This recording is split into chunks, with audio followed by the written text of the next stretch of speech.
You fool! Warren is dead.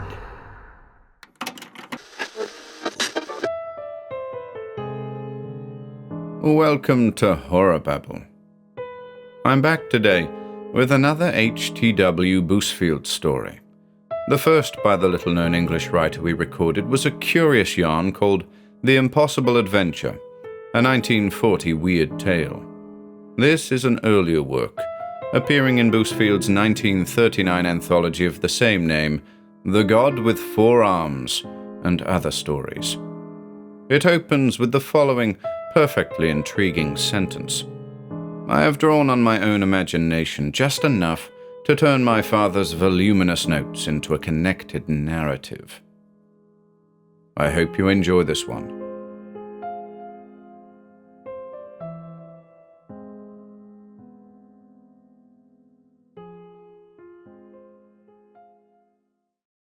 The God with Four Arms by H.T.W. Bousfield. I have drawn on my own imagination just enough to turn my father's voluminous notes into a connected narrative, and no more. Indeed, there was little to add to them. My father was a careful man, in everything but money, as I discovered when he died a couple of years ago. He was a doctor, with rather a fashionable practice in West London, which was slightly handicapped by his insatiable curiosity. He spent an incredible amount of time in the slums, in the foreign quarters, down by the docks, getting into conversation with every type of every race. He was a brilliant linguist, so he missed few opportunities, and whenever he came upon something unusual, he carefully noted it down. In his later years, when fortunately, a couple of capable partners did most of his work for him, he spent very little time indeed at his proper business. He even, I understand, established a sort of free surgery, where a man could get expert medical attention in return for a good story. That description will identify him to anybody familiar with Rotherhithe. He was not known there by his real name. He called himself Dr. James. John Maxton was one of my less respectable acquaintances on London's seaboard. He was an interesting ruffian, however, and I tolerated him for the sake of his reminiscences. He had been to 1,000 places and seen 10,000 sights that I could never hope to see. Probably a good many police forces would have been glad to know his address, but in London he was extremely careful. The London police considered him not only harmless, but respectable. His ostensible business was a licensed grocery. He also owned a certain amount of house property dotted here and there, slum properties, of course, and one or two shops. One of his tenants was an elderly Eurasian, most inappropriately named Smith, who ran a sort of general junk shop close to East India Docks. I knew Smith as well as I knew Maxton. Both of them had a habit of calling up my surgery to swap a good story for some simple medical treatment. I knew they hated each other, and I knew there was something more between them than the normal relations of tenant and landlord. But what it was, I never discovered. Apparently Smith did a good trade. He was known to the whole shifting population of deep-sea sailors as a man who would pay a fair price for a bit of Kangxi or Qianlong, a Netsuki or an old bronze. I know for a fact that he made some wonderful bargains, and his best finds ultimately gravitated to Bond Street and the collections of the respectably rich. It's impossible to find out all about those weird types, unless one can give one's whole time to them, and I have a practice that I cannot entirely neglect, since I live by it, although I have now got two most excellent fellows to help me. I must have missed 1,000 tales by the necessity of earning my living. In 1926, I was particularly busy throughout the summer. My most valuable patient really got ill and nearly died, and I neglected the wilderness for months at a time. At last, however, I got her safely out of the country, full of gratitude and a mild tonic, and I managed to spend a whole week undisturbed in my aromatic slum. I arrived unobtrusively enough, but I had not been back an hour before Maxton called. He accepted a cigarette and a drink. "No, Doctor," he said. "I'm not here to do any cadging this time, just a friendly visit. We've missed you down here. Yes, you must have been making a lot of money out of the rich fools." "If I didn't," I said, "I should starve. You people consider it's a privilege for anyone to doctor you." "Well, sir, not a privilege, but sometimes amusing, not? You're going to be here some days. Good. Perhaps you haven't heard about poor Smith." "Why poor? Do you mean he's dead?" "No, not dead. Only Smith is a very foolish man. He has gone a little bit mad, I think. You know, he is a tenant of mine. Well, lately he has been gambling or betting or something. I do not know what." A curious Shishi accent always crept into Maxton's speech when he got excited. "But it is serious. He comes to me first to borrow money. I lend it.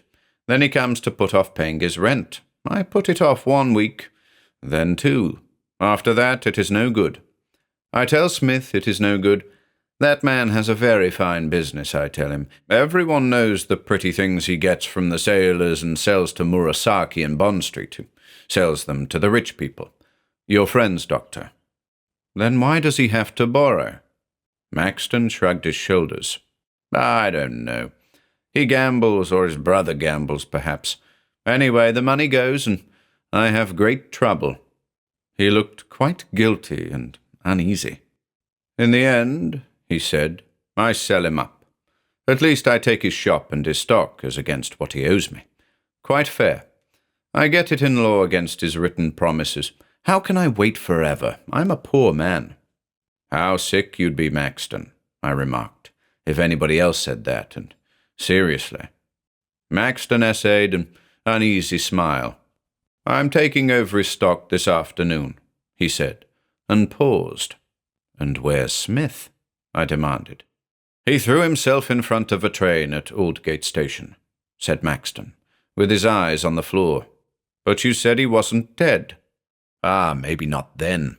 That was a little time ago. But he is now. Yes, he was with me when it happened.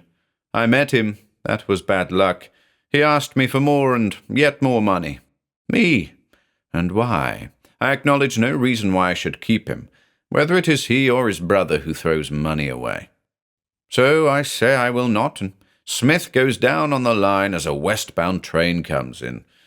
They drag him out, very bloody, and carry him away. He is conscious, and he calls most unpleasant things out at me." Maxton shuddered a little. "What did he say?" I asked. "Oh, I don't know. Some nonsense. Now, Doctor, will you come with me to Smith's shop? I have the order and the keys in my pocket. Maybe you will make me an offer for some of his pretty things." "You're frightened, Maxton," I said. "No, I shall expect some bargains if I pander to your superstitious fears and come with you. You're frightened because Smith cursed you, and probably you deserved it. I know you always hated him." Maxton was silent. "Did he leave any dependents? If so, and you're so scared, you'd better buy his ghost off by providing for them." "He left nobody. I do not know his brother, if he really had a brother. I don't know." "Very well," I said. "I'll come and protect you.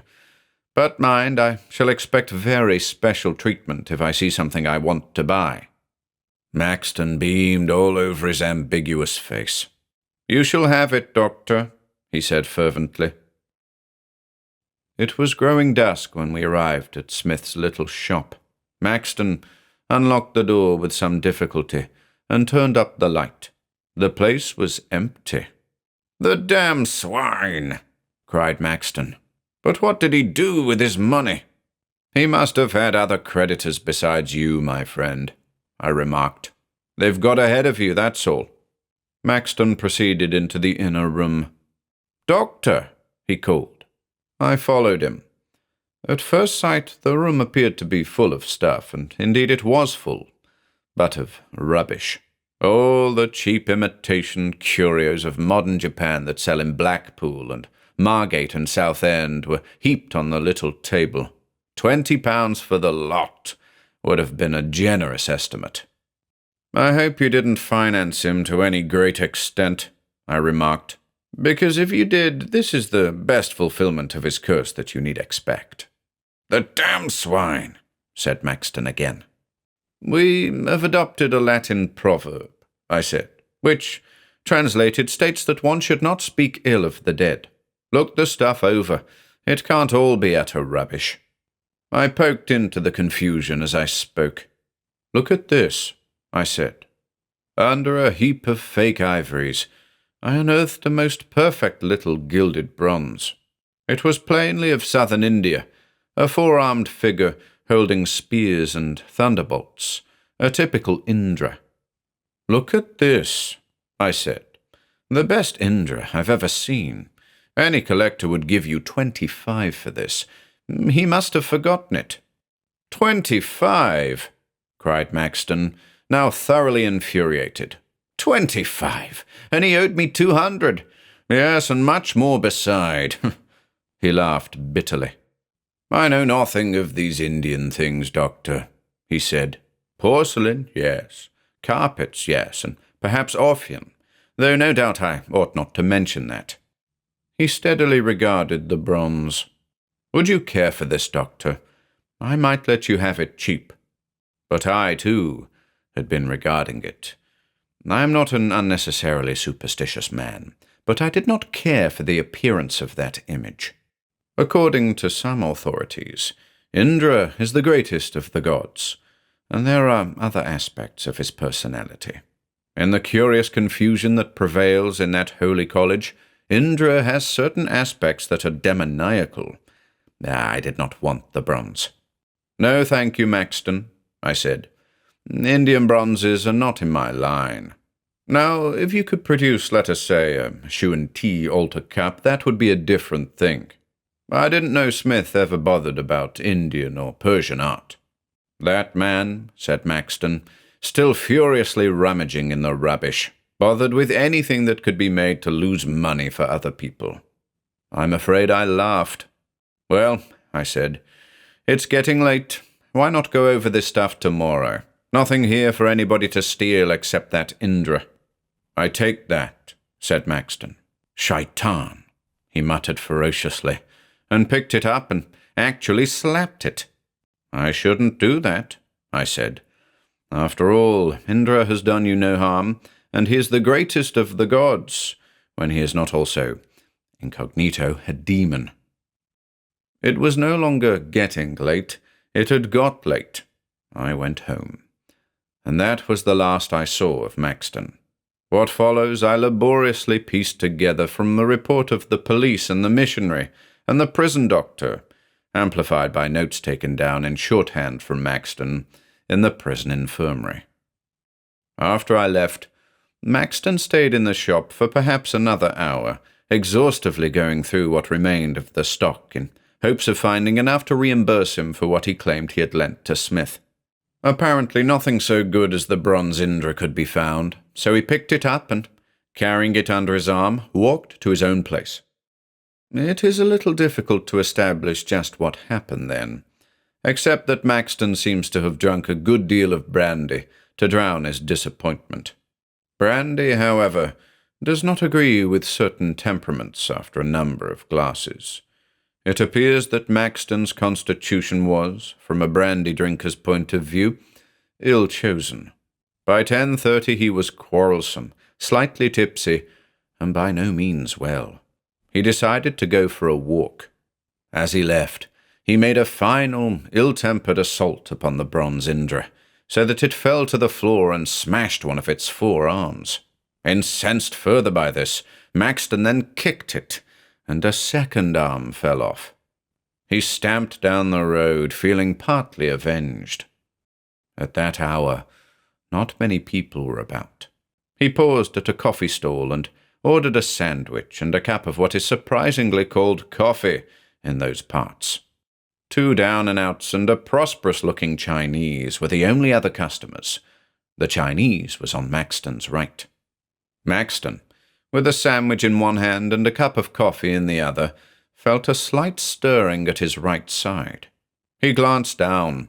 A hand, His hand dipped ever so gently into the Chinaman's pocket and withdrew a note case. This he saw placed in his own pocket. Yet in his right hand was all the time a cup of coffee, and in his left a sandwich. The world for a moment swam before his eyes. Then one of the down-and-outs on his left purchased a packet of cigarettes and put it in the right pocket of his tattered jacket. Maxton saw and felt a hand go out from his left side and take that packet of cigarettes and thrust it into his own coat. Yet in his left hand was still the remnant of a sandwich. Hastily, he finished the sandwich and the coffee, paid for them, and hurried away.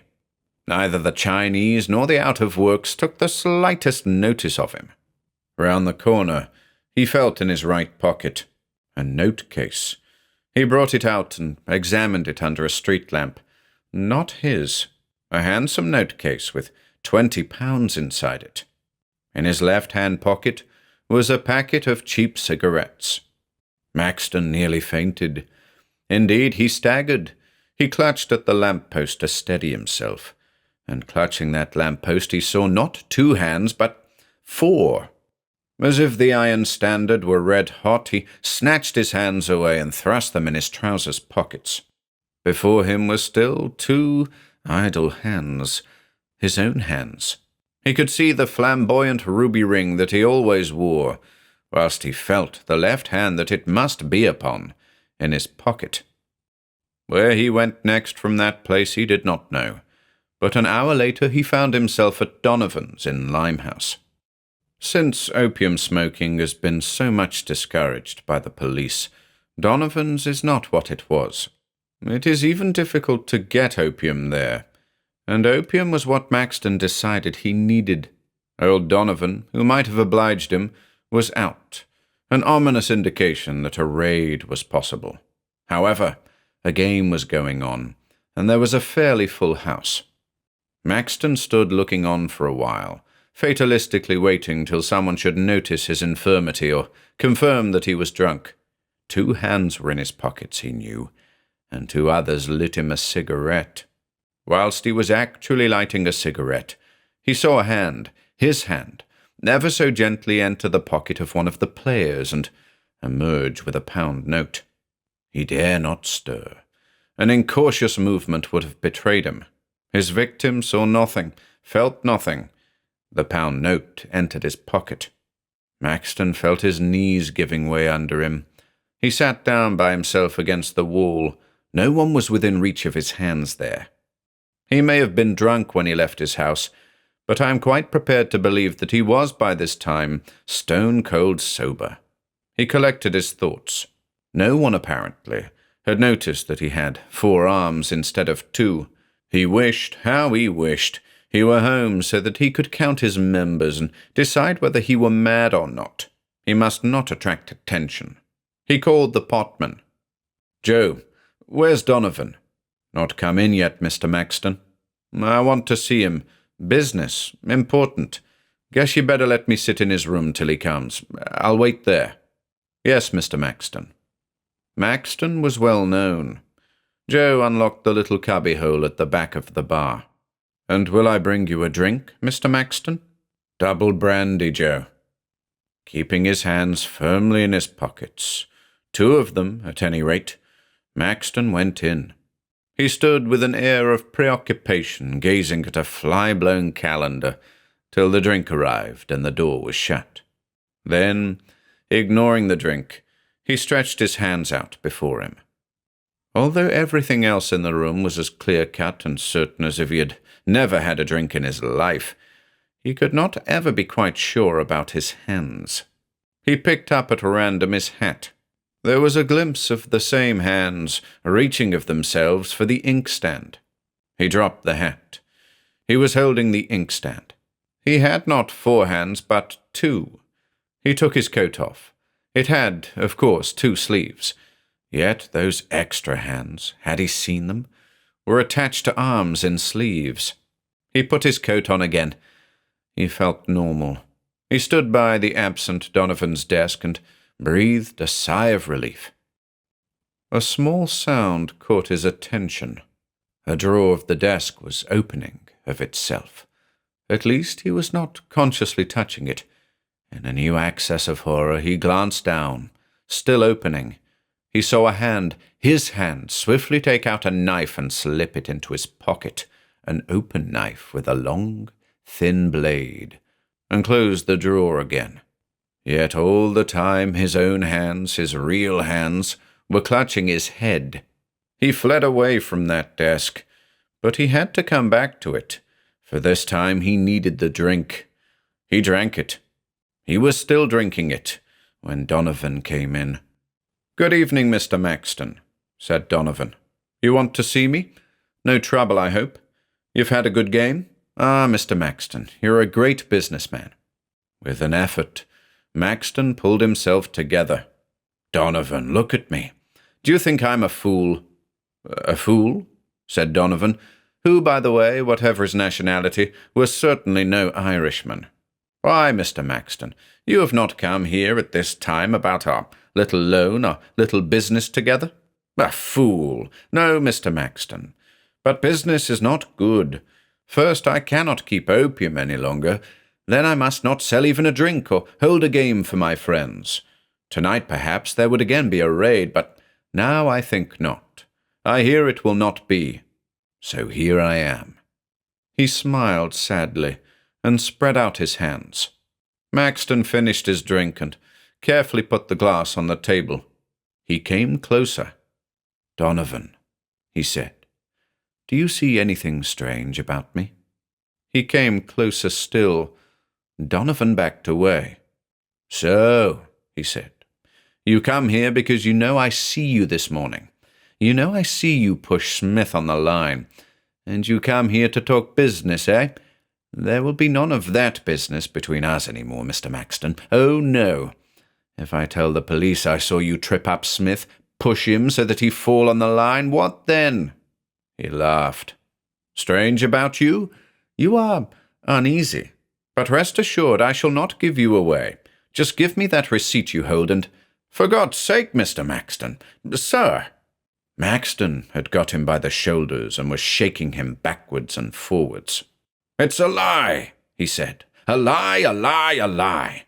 Violently, he shook Donovan to and fro. "I never touched him.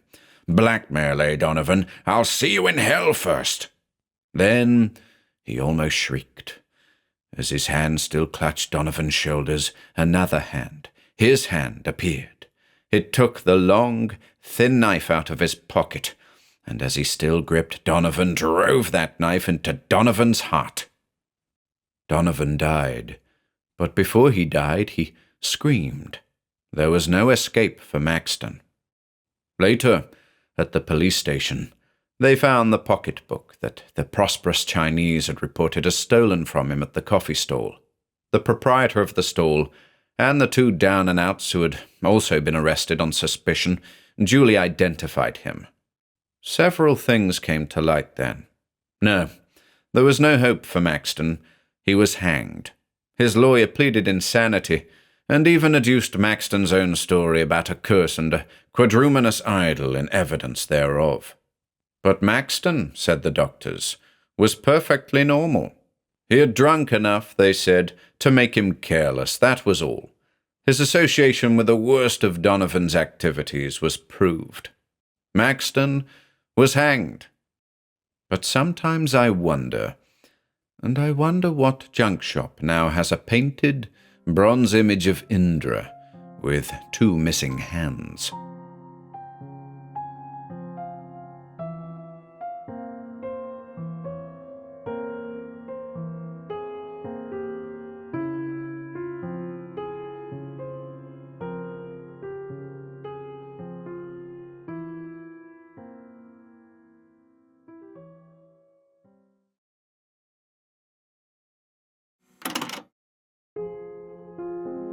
If you enjoyed listening today, be sure to subscribe to the channel by hitting the red subscribe button below.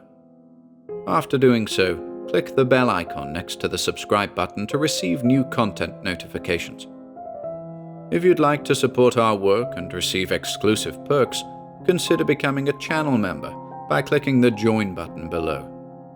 To support us in other ways, See the video description for links to our Bandcamp and Patreon pages, our merch store over at Teespring, and further information relating to our releases on Audible, iTunes, and Spotify. And until next time,